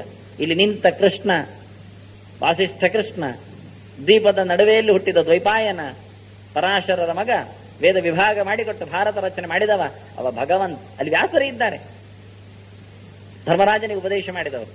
ಭೀಷ್ಮ ಹೇಳ್ತಾನೆ, ಆಗ ಕೃಷ್ಣನನ್ನು ಹೇಳಿದ್ರು, ಯಯೇನಂ ಸಂಶ್ರಯಂತಿ ಅಂದ. ಕೃಷ್ಣನ ಪಾದ ಹಿಡಿದವ ಉದ್ಧಾರ ಆಗ್ತಾನೆ ಅಂತ. ವ್ಯಾಸರ ಮಾತು ಕೇಳಿದವ ಎತ್ತರಕ್ಕೆ ಏರ್ತಾನೆ ಅಂತ. ಈ ವ್ಯಾಸರನ್ನು ಕೃಷ್ಣರನ್ನಿಬ್ಬರನ್ನು ಎದುರಿಟ್ಟು ಇವರ ಆರಾಧನೆ ಮಾಡಿ ಅಂತ ಹೇಳ್ತಾ, ಅಲ್ಲಿಂದ ನಿಮಗೆ ಸುಖ ಆಗತ್ತೆ, ಎತ್ತರಕ್ಕೆ ಏರ್ತೀರಿ, ನಿರಂತರ ಮಂಗಳ ಆಗತ್ತೆ. ಇವತ್ತು ಮಂಗಳ ಆದ್ರೆ ಊಟ ಆಯ್ತು, ಒಂದ್ಸರ್ತಿ ಮಂಗಳ ಆಯ್ತು, ಮತ್ತೆ ರಾತ್ರಿ ಊಟಕ್ಕೆ ಪ್ರಿಪೇರ್ ಆಗ್ಬೇಕು, ಕೈ ಕಾಲು ನೋವು ಆಗುತ್ತೆ. ತಿಂಗಳು ಬಂತು, ಸಂಬಳ ಸಿಕ್ಕಿದ ಮಂಗಳ ಆಯ್ತು, ಮತ್ತೊಂದು ತಿಂಗಳು ದುಡಿಲಿಕ್ಕೆ ಬಂತು. ಹೀಗೆ ಇದು ನಿರಂತರ ಮಂಗಳ ಆಗುವುದಿಲ್ಲ. ಸರ್ವೇ ಭದ್ರಾಣಿ ಪಶ್ಯತು, ನಿರಂತರವಾದ ಮಂಗಲ ಬದುಕಿನಲ್ಲಿ ಬರಲಿ, ಅಂತಹ ಮಂಗಳ ಸ್ವರೂಪನಾದ ಭಗವಂತನ ಚಿಂತನೆ ಇರಲಿ ಅಂತ ಹೇಳುತ್ತಾ ಮಹಾಭಾರತವನ್ನು ಶಾಂತಿ ಪರ್ವದ, ಯಾಕೆಂದ್ರೆ ಮುಂದಿನ ಪರ್ವವೇ ಅನುಶಾಸನ ಪರ್ವ. ಶ್ರುತ್ವ ಧರ್ಮಾನ್ ಅಶೇಷೇಣ, ಎಲ್ಲ ಧರ್ಮಗಳನ್ನು ಕೇಳಿಕೊಂಡ ಧರ್ಮರಾಜ ಒಂದು ಕಡೆಗೆ ಪ್ರಶ್ನೆ ಹಾಕಿಬಿಟ್ಟ, ಕಿಮೇಕಂ ದೈವತಂ ಲೋಕೆ, ಈ ನೆಲದಲ್ಲಿ ದೊಡ್ಡ ದೇವರು ಯಾರು ಅಂತ. ಬೇಕು ಅಂದ್ಲೇ ಕೇಳೋದು, ಅವನಿಗೇನು ಗೊತ್ತಿಲ್ಲ, ಅಗ್ರಪೂಜೆ ಕೊಟ್ಟವ, ಆವತ್ತೇ ಅಗ್ರಪೂಜೆ ಕೊಟ್ಟಿದ್ದಾನೆ, ಭೀಷ್ಮ ಹೇಳಿದ್ದಾನೆ, ಈಗ ಮತ್ತೆ ಕೇಳ್ತಾನೆ, ಈಗ ಹೇಳು ಅಂತ. ಒಂದೊಮ್ಮೆ ಆಗ ಗಟ್ಟಿ ಮುಟ್ಟಿದ್ದಿ, ಕೃಷ್ಣನ ಬಗ್ಗೆ ಹೇಳಿದ್ದಿ, ಈಗ ಮುದುಕಾಗಿದ್ದಿ, ಯಾರು ನಿನ್ನನ್ನು ಕೇಳೋದಿಲ್ಲ. ಅಲ್ಲ, ಆಗ ಹೇಳಿದ್ ನೆನಪು ಇರ್ಲಿಕ್ಕಿಲ್ಲ ನಿನಗೆ, ಏನಾದ್ರೂ ಬೇರೆ ಹೇಳಿದ್ರೆ ನೋಡುವ. ಕಿಮೇಕಂ ದೈವತಂ ಲೋಕೆ ಕಿಂವಾಪ್ಯೇಕಂ ಪರಾಯಣಂ, ಎಲ್ಲರಿಗೂ ಆಸರೆಯಾದ ಒಂದೇ ಒಂದು ಹಿರಿದೈವ ಯಾರು ಅಂತ ಹೇಳು ನೋಡುವ ಅಂದ್ರೆ, ವಿಷ್ಣುಂ ಸಹಸ್ರಮೂರ್ಧಾನಂ ಜರಾಚರಪತಿಂ ಗುರುಂ ಶುರು ಮಾಡ್ತಾನೆ. ವಿಷ್ಣು ಸಹಸ್ರನಾಮ ಬರೋದು ಅಲ್ಲಿಂದ. ಮುಂದಿನ ಪರ್ವ ಈ ಪರ್ವದಲ್ಲಿ ಇಲ್ಲ, ಆದ್ರೆ ನಾನು ಬಿಟ್ಟಿದ್ದೇನೆ. ನಾನು ಮುಂದಿನ ಪರ್ವದಲ್ಲಿ ಎಲ್ಲ ಸ್ತೋತ್ರಗಳನ್ನು ಮೀರಿಸುವ ಒಂದು ಅಪೂರ್ವವಾದ ವಿಷ್ಣು ಸಹಸ್ರನಾಮ, ಅದು ಕೃಷ್ಣನ, ಭೀಷ್ಮನ ಬಾಯಿಯಿಂದ ಕೃಷ್ಣ ಹೇಳಿರ್ತಾನೆ. ಅಂತಹ ಸರ್ವೋತ್ತಮವಾದ ಭಗವಂತನನ್ನು ಕಡೇ ಪಕ್ಷ ಅಭ್ಯಾಸ ಆದರೆ 15 ನಿಮಿಷ ಸಾಕು. ವಿಷ್ಣು ಸಹಸ್ರನಾಮ ಆದ್ರೂ ಯಾಕೆ, ಭಾರತದ ಸಾರದ ಸಾರದ ಸಾರದ ಸಾರ. ಹಾಲಿನ ಸಾರ ಅಂದ್ರೆ ತುಪ್ಪ, ಮತ್ತೆ ತುಪ್ಪದ ಸಾರ ಅಂದ್ರೆ ಎಂಥದೂ ಇಲ್ಲ.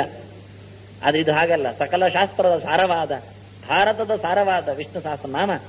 ಅದನ್ನೊಂದಾದ್ರೂ ನಾವು ಮತ್ತೆ ಅದಕ್ಕೆ ಜಾತಿ ಮತ ದೇಶ ಕಾಲ ಮತ್ತೊಂದು ಇನ್ನೊಂದು ಯಾವುದು ಬೇಡ, ಅದು ಹೇಳಬೇಕಾಗಿಲ್ಲ. ನಾನು ದೇವರ ನಾಮ ಹೇಳಲಿಕ್ಕೆ ನಾಲಿಗೆ ಒಂದಿದ್ರೆ ಸಾಕು, ಅದೊಂದು ಇದ್ದು ಮನಸ್ಸು ಅದರ ಜೊತೆಯಲ್ಲಿದ್ರೆ ಮುಗಿಯಿತು. ಎಲ್ಲರೂ ಆಗುವಂತೆ ಆಗಲಿ ಅಂತ ಕೇಳುತ್ತಾ ಈ ಬಾರಿಯ ಶಾಂತಿ ಪರ್ವವನ್ನು ಮುಗಿಸಿ, ನಾಳೆ ಒಂದು ದಿನದಲ್ಲಿ ಎಲ್ಲ ಸಂಸ್ಕಾರಗಳನ್ನು ಎಳೆದು ತರಲಿಕ್ಕೆ ಇದ್ದೇನೆ. ತಮಗೆಲ್ಲ ಮತ್ತೊಮ್ಮೆ ವಂದನೆಗಳನ್ನು ಒಪ್ಪಿಸ್ತಾ ಶ್ರೀಕೃಷ್ಣ ಅರ್ಪಣ ಮಸ್ತು. ನಾಳೆ ತಡ ಮಾಡುವುದಿಲ್ಲ, 8 ಮುಗಿಸ್ತೇನೆ.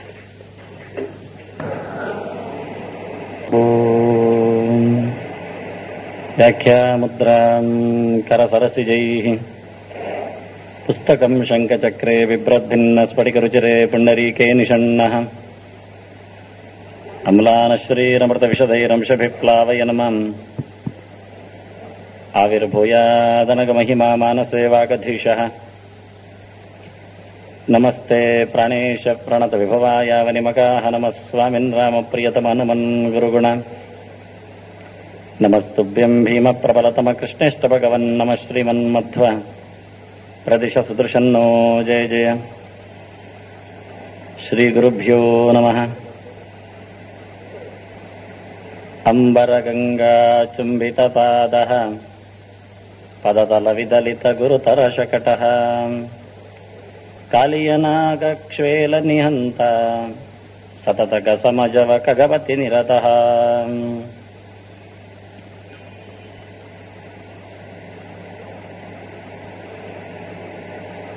ಮನಸ್ಸಿಗೆ, ಮಾತಿಗೆ, ದೇಹಕ್ಕೆ ಸಂಪೂರ್ಣವಾದ ಕೆಲಸವಿರುವ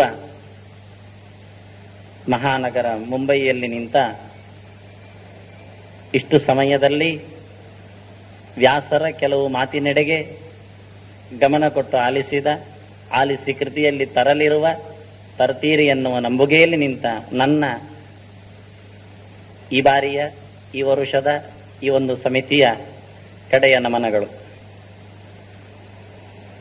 ಎಲ್ಲಿಯಾದರೂ ನಾನೊಂದೊಮ್ಮೆ ನಿಮ್ಮ ಮನಸ್ಸಿನ ಅಂತರಾಳದಲ್ಲಿ ಜ್ಞಾನದ ಕಿಡಿಯನ್ನು ಮಹಾತ್ಮರ ವಿಶೇಷ ಅನುಗ್ರಹ ಜೊತೆಯಲ್ಲಿ ಹಚ್ಚಿದ್ದರೆ ಅದು ನೀವು ವ್ಯಾಸರಿಗೆ ಸಂದಾಯಿಸುವ ಟ್ಯಾಕ್ಸ್, ಕರ, ಕಂದಾಯ. ಹಾಗಾಗಿ ಇವತ್ತು ಮಹಾಭಾರತ ಅದು ನಿನ್ನೆಗೆ ಮುಗಿಸಿದ್ದೇನೆ ನಾನು. ಸಂಸ್ಕಾರಗಳ ಬಗ್ಗೆ ಒಂದು ದಿನ ಆದರೂ ಮುಟ್ಟಬೇಕು ಅಂತ. ಆದ್ರೆ ಇವತ್ತು ನಾನು 2 ಗಂಟೆ ಮಾತಾಡಿ ಆಗಿತ್ತು. 4ರಿಂದ 6 ಗಂಟೆಯವರೆಗೆ ನಮ್ಮ ಜನರ ಹತ್ತಿರ ಮುಕ್ತವಾಗಿ ಅಷ್ಟೇ ಏನನ್ನುವುದು ಬಹಳಷ್ಟು ದೃಢವಾಗಿ ಕೆಲವು ಮಾತುಗಳನ್ನು, ನನ್ನ ಅನಿಸಿಕೆಗಳನ್ನು, ಯಾಕೆ ಇಂತಹ ಸಂವಾದಗೋಷ್ಠಿಗಳು ನನಗೆ ಉಡುಪಿಯಲ್ಲಿ, ಆಸುಪಾಸುಗಳಲ್ಲಿ, ಬೇಕಾದಷ್ಟು ಕಾಲೇಜುಗಳಲ್ಲಿ ನಡೀತಾ ಇರುತ್ತವೆ. ಹಾಗಾಗಿ ಅವರನ್ನು ತಿದ್ದಬೇಕು ಅಂತಾದರೆ ಅಥವಾ ಈಚೆ ಕಡೆಗೆ ಎಳೆದು ಹಾಕಬೇಕು ಅಂತಾದರೆ ಸ್ವಲ್ಪ ಒತ್ತಾಯ ಮಾಡಬೇಕಾಗತ್ತೆ. ಅದರಂತೆ ನಮ್ಮ ಸನಾತನ ಸಂಸ್ಕಾರಗಳ ಬಗ್ಗೆ ಒಂದ್ಸರ್ತಿ ಕಣ್ಣಾಡಿಸುವ. ತುಂಬ ಪ್ರಶ್ನೆಗಳಿತ್ತು. ಜೊತೆಯಲ್ಲಿ HBL ರಾಯರು ಒಂದು ಪ್ರಶ್ನೆಯನ್ನು ಎಸೆದಿದ್ರು. ನಾನು ಮತ್ತೆ ಮೇಲೆ ಕೂತಾಗ ಹೇಳುತ್ತೇನೆ ಅಂತ ಕೆಳಗೆ ಕೂತು ಹೇಳಿದ್ದೆ. ವಿವಾಹದ ಸಂದರ್ಭದಲ್ಲಿ ಕನ್ಯೆಯನ್ನು ದಾರೆ ಎರೆದು ಕೊಟ್ಟಾಗ ನನಗಲ್ಲ, ನನ್ನದಲ್ಲ ಅಂತ ಯಾಕೆ ಹೇಳುವುದಿಲ್ಲ ಅಂತ. ಯಾವುದೇ ವಸ್ತುವನ್ನು ದಾನವಾಗಿ ಕೊಡುವಾಗ ಇದನ್ನ ಮಮ ಅಂತಾರೆ, ಅದು ಅವನಿಗೆ, ಇನ್ನು ನನಗಿಲ್ಲ ಅಂತ. ಆದ್ರೆ ಹೆಣ್ಣನ್ನು ಕೊಟ್ಟಾಗ ಯಾಕೆ ಅದು ಮಿಟ್ಟುಕೊಳ್ತಾನೆ ಈ ಮಮತೆಯನ್ನು? ಇದನ್ನ ಮಮ ಅನ್ನುವುದಿಲ್ಲ ಅಂತಾದ್ರೆ ಮಮತೆಗೆ ಮತ್ತೆ ಬಲಿ ಬಿದ್ದಿದ್ದಾನೆ ಅಂತ ಆಯ್ತು. ಅವರೀಗ ನಡೆಯುವ ಒಂದು ವಿವಾಹವನ್ನು ಇಟ್ಟುಕೊಂಡು ಯೋಚನೆ ಮಾಡ್ತಾರೆ. ಆದ್ರೆ ವಿವಾಹ ಅದು ಬಹಳ ವಿಸ್ತಾರ.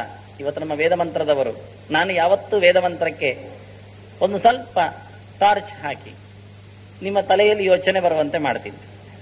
ಅವರೊಂದು ವಿಶೇಷವಾದ ಪ್ರಾರ್ಥನೆ ಮಾಡಿದ್ದಾನೆ. ಒಂದು ಹೆಣ್ಮಗಳು ಮದುವೆಯಾಗಿ ಬಂದವಳು ಗಂಡನ ಮನೆಗೆ ಕಾಲಿಟ್ಟಾಗ, ಮಾವನ ಮನೆಯನ್ನು ಪ್ರವೇಶಿಸಿದಾಗ ಆ ಮನೆಯಲ್ಲಿ ಅವಳ ಅಧಿಕಾರ ಏನು? ಪ್ರಶ್ನೆ ಯಾವತ್ತಿದ್ದದ್ದೇ. ಗಂಡನ ಗುಲಾಮಳಾಗಿ ಅತ್ತೆ ಮಾವರ ಚಾಕರಿ ಮಾಡುವಂತೆ ಅವಳನ್ನು ದುಡಿಸಿದ್ದಾರೋ, ಅಥವಾ ಗಂಡನ ಅಣ್ಣ ತಮ್ಮಂದಿರಿರಬಹುದು, ಅವಿಭಕ್ತ ಕುಟುಂಬ, ಗಂಡನ ಅಕ್ಕ ತಂಗಿಯರಿರಬಹುದು, ಇವರ ಜೊತೆಯಲ್ಲಿ ಇವಳಿಗೆ ಬರೇ ಸೇವಕಿಯಂತಹ ಪಟ್ಟವೋ? ಅದಕ್ಕೆ ಆ ಮಂತ್ರ ಹೇಳುತ್ತೆ, ಸಾಮ್ರಾಜ್ಞೀ ಭವ. ಶ್ವಶುರ ಅಂದ್ರೆ ಮಾವ, ಸಮ್ರಾಜ್ಞಿ ಶ್ವಶ್ರಿಯಾಂಭವ ಅದು ಅತ್ತೆ. ನನಂದರಿ ಸಮ್ರಾಜ್ಞಿ, ಸಮ್ರಾಜ್ಞಿ ಅತಿ ದೇವಋಷು, ಸಮ್ರಾಜ್ಞೀ ಭವ, ರಾಣಿಯಾಗು. ಯಾರಿಗೆ? ಮಾವನಿಗೆ. ರಾಣಿಯಾಗು ಅತ್ತೆಗೆ, ರಾಣಿಯಾಗು ಗಂಡನ ಅಣ್ಣ ತಮ್ಮಂದಿರಿಗೆ, ರಾಣಿಯಾಗು ಗಂಡನ ಅಕ್ಕ ತಂಗಿಯರಿಗೆ. ಎಂತಹ ಸ್ಥಾನ! ಬಂದ ಹುಡುಗಿಗೆ ಉನ್ನತವಾದ ಮಣೆಯನ್ನು ನಮ್ಮ ವೈದಿಕ ಸಂಸ್ಕಾರಗಳು ಕೊಟ್ಟಿವೆ ಎನ್ನುವುದನ್ನು ನಾವು ಮರಿಲಿಕ್ಕಿಲ್ಲ. ಇದು ಪ್ರಾರ್ಥನೆಯ ಮಂತ್ರ. ಆ ಹೆಣ್ಣು ಬಂದ ಅತಿಥಿಗಳನ್ನು ಕಾಲುಮುಟ್ಟಿ ನಮಸ್ಕರಿಸಿದಾಗ ಅವರಿಗೆ ಹೇಳುವಂಥದ್ದು. ಇವತ್ತು ನಾವು ಕಾಣುತ್ತೇವೆ, ಎಷ್ಟೋ ಮನೆಯಲ್ಲಿ ಆ ಮಹಿಳೆ ಉನ್ನತವಾದ ಸ್ಥಾನದಲ್ಲಿ ಕೂತು ಎಲ್ಲರಿಗೂ ಪ್ರೀತ್ಯಾಸ್ಪದಳಾಗಿ ಈ ವೇದಮಂತ್ರಕ್ಕೆ ಯುಕ್ತ ಅಧಿಕಾರಿಣಿಯಾಗಿ ನೋಡುತ್ತೇವೆ. ಸುಮಂಗಲಿ ಹಿಯಂ ವಧೂ ಇಮಾಂ ಸಮೇತ ಪಶ್ಯತ ಸೌಭಾಗ್ಯಮಸ್ಯೈ ದತ್ವಾಯ ಹತಾಸ್ತಂಬಿಪರೇತನ. ಬಂದವರು ಏನು ತಂದಿದ್ದಾರೆ, ಏನು ಕೊಡ್ತಾರೆ, ಏನು ಕೊಡಬೇಕು, ಇದು ವಿವಾಹದಲ್ಲಿ ಸೇರಿತ್ತು. ಕಡೆಗೆ ಕೆಳಗೆ ಉಡುಗೊರೆಗೆ ಆಶೀರ್ವಾದ ಬರೆದಿರ್ತಾರೆ. ಆಚೆಯೂ ಬರೀತಾರೆ, ಈಚೆ ಬರೀತಾರೆ. ಆಶೀರ್ವಾದವೇ ಉಡುಗೊರೆ ಬರೀತಾರೆ, ಉಡುಗೊರೆಯೇ ಆಶೀರ್ವಾದವೂ ಬರೀತಾರೆ. ಕಡೆಗೆ ಪ್ರಿಂಟ್ ಮಿಸ್ಟೇಕ್ ಅಂತಾರೆ, ತಗೊಳ್ತಾರೆ. ಅಲ್ಲ, ತಗೊಳ್ಬೇಕೋ ಬೇಡವೋ? ಇದ್ದವರು ತಗೊಳ್ಬೇಕು, ಇಲ್ಲದವರು ತಗೊಳ್ಬೇಕು. ಇಲ್ಲದವರು ಇಲ್ಲದಕ್ಕೋಸ್ಕರ, ಇದ್ದವರು ಇದ್ದದ್ದಕ್ಕೋಸ್ಕರ. ಏನು ಕೊಡಬೇಕು? ಇಯಂ ವಧೂಹು ಸುಮಂಗಲೀರಿಯಂ ವಧೂಹು. ಇವಳು ಸುಮಂಗಲಿ. ಇವತ್ತು ಅವಳ ಮೈಯಲ್ಲಿ ಮನದಲ್ಲಿ ಮಂಗಳ ಸೇರಿಕೊಂಡಿದೆ. ಇದು ನಿತ್ಯವಾಗಿ ಉಳಿಯಬೇಕು. ಅವಳು ಪತಿಯನ್ನು ಕಳ್ಕೊಳ್ಳಬಾರದು, ಪ್ರಜೆಗಳನ್ನು ಕಳ್ಕೊಳ್ಳಬಾರದು.